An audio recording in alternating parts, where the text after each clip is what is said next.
नमस्कार दोस्तों। हमारी आज की कहानी है माँ की सीख। किसी ने रोजा रखा, किसी ने उपवास रखा। कबूल उसका हुआ जिसने माँ बाप को साथ रखा। सावित्री देवी पलंग पर बैठी आंसू बहा ही रही होती हैं कि तभी फोन की रिंग बेल बजती है। देखती हैं तो उनकी बेटी निधि होती है, उसके ससुराल से। हेलो माँ, क्या कर रही हो? आप ठीक तो है ना? और बाबूजी वह कैसे हैं? निधि ने अपनी माँ सावित्री देवी से फोन पर पूछा।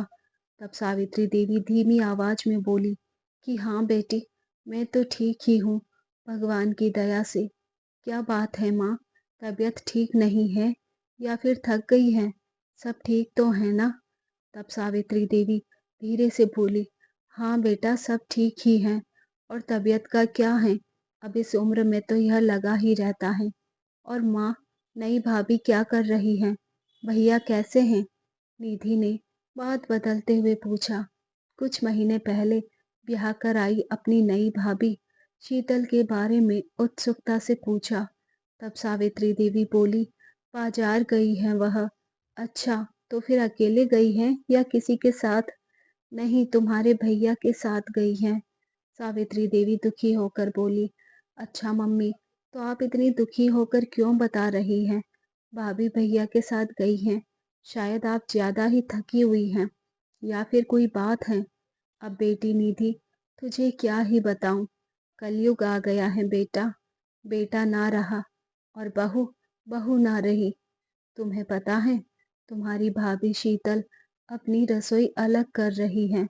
अभी 2 महीने ही हुए हैं शादी को और अभी से उसका यह हाल है। पता नहीं क्या हो गया है आजकल की बहुओं को, जो वे अपने सास ससुर को ही अपने साथ नहीं रखना चाहती। सास ससुर तो मानो उनकी आंखों में खटकते हैं। आज के समय में सास ससुर को रोटी देना उन पर मानो भारी पड़ रहा हो। 4 दिनों में ही आफत आने लगती है।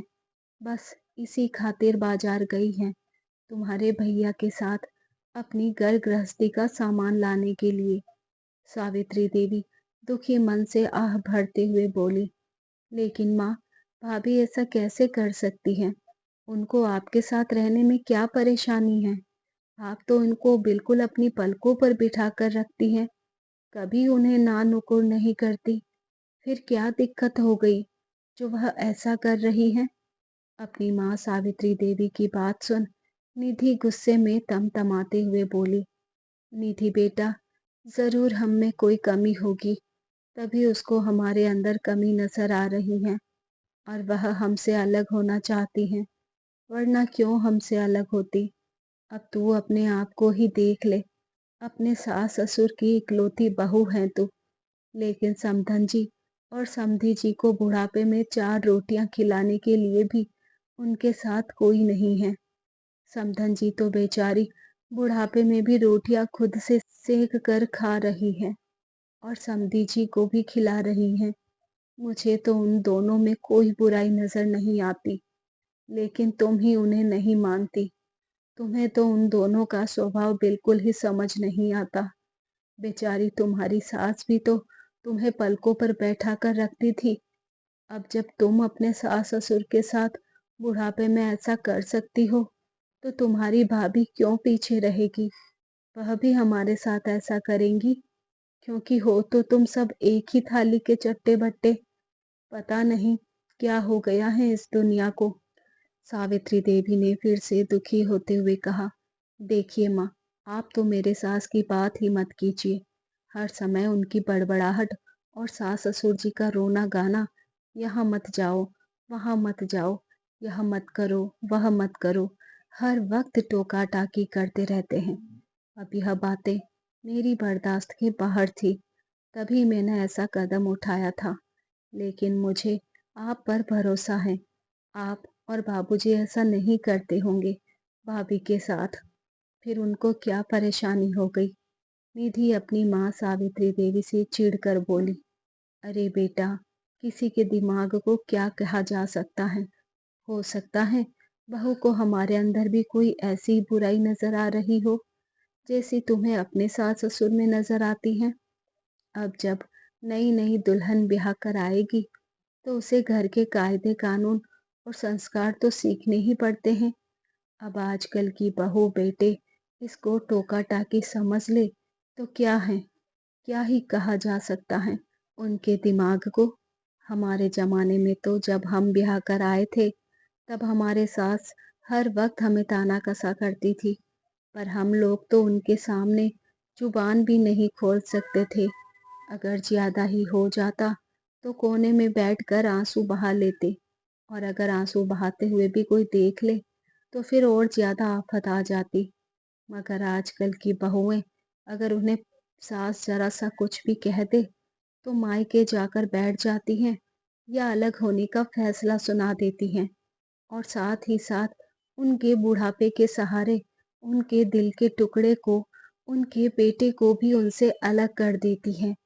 अब तुम अपने आप को ही देख लो, दामाद जी को तुमने सारे पैंतरे लगाकर अपनी तरफ कर लिया और उन्हें माँ बाप से अलग रहने के लिए मजबूर कर दिया, जबकि वह तो बेचारे कितने सीधे साधे सरल स्वभाव के व्यक्ति हैं, अपने माता पिता की इकलौती संतान है। मेरे दिल का गुब्बार निकालने के लिए कम से कम तुम तो हो, लेकिन समधन जी वह अपने दिल का दर्द किससे बांटे, अपने सुख दुख का साथी किसे बनाए।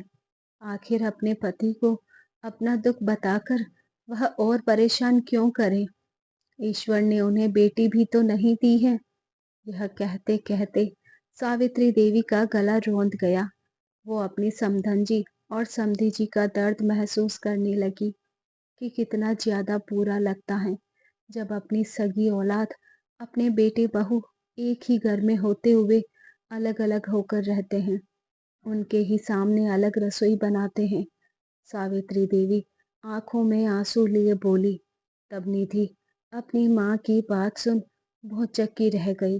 वो बोली, माँ, मुझे माफ कर दो। जब अपनी माँ पर बीत रही है तब मुझे एहसास हो रहा है कि कैसा लगता है जब बहू आकर उनसे उनके बेटे को अलग कर देती है।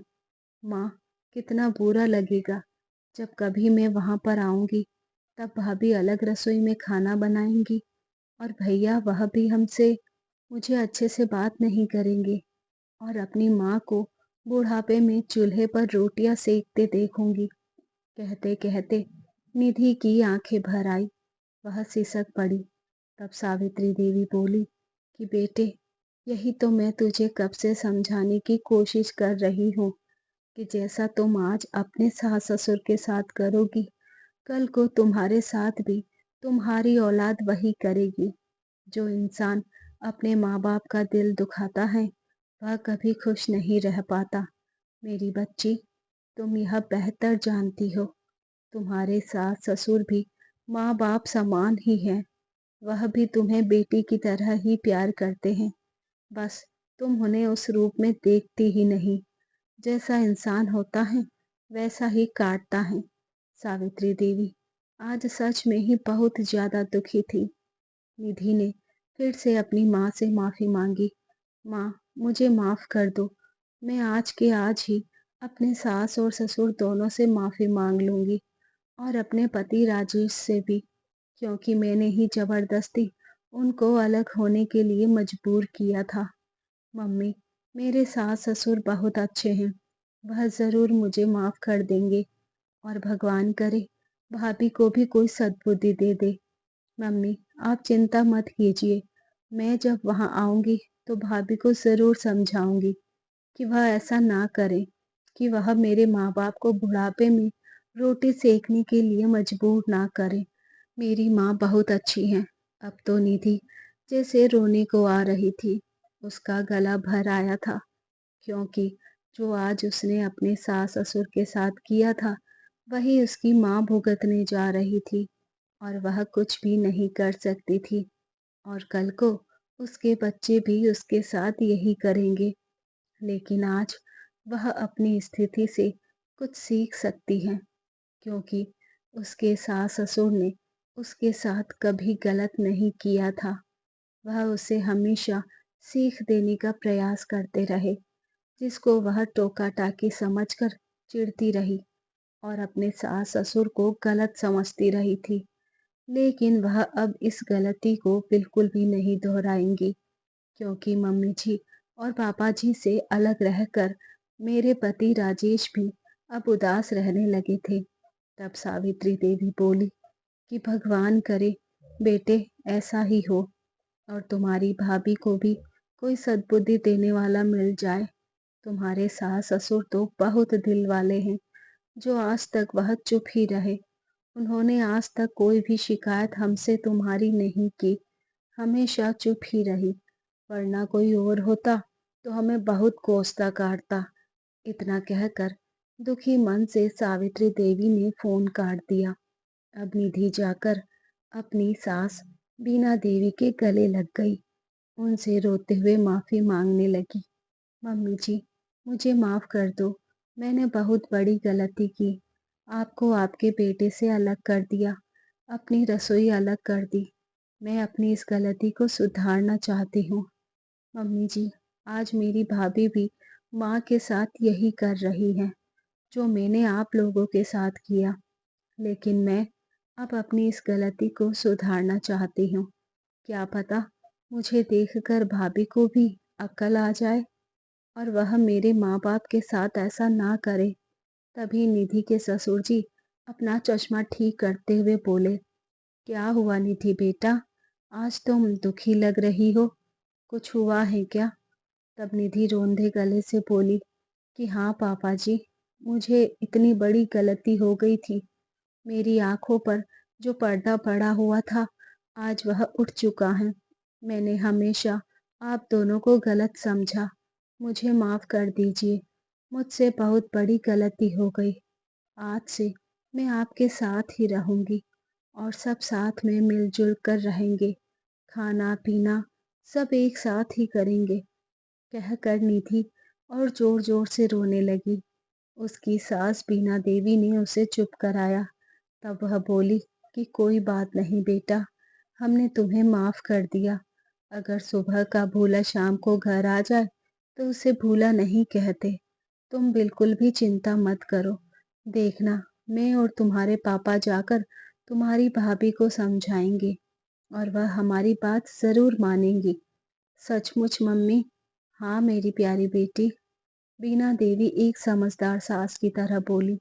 आज तो घरों में लगी आग बुझ चुकी थी। मनहूसियत की जगह खुशहाली नजर आने लगी थी। दोस्तों, सावित्री देवी ने अपनी बेटी निधि को समझाकर सही किया कि गलत, इस कहानी पर अपनी राय जरूर बताएं। कहानी अच्छी लगे तो वीडियो को लाइक शेयर करें और ऐसी कहानियां सुनने के लिए हमारे चैनल को सब्सक्राइब करें। मिलते हैं एक नई कहानी के साथ। तब तक आप अपना ख्याल रखिए। वीडियो को हाइप करना ना भूलिए। Thanks for watching.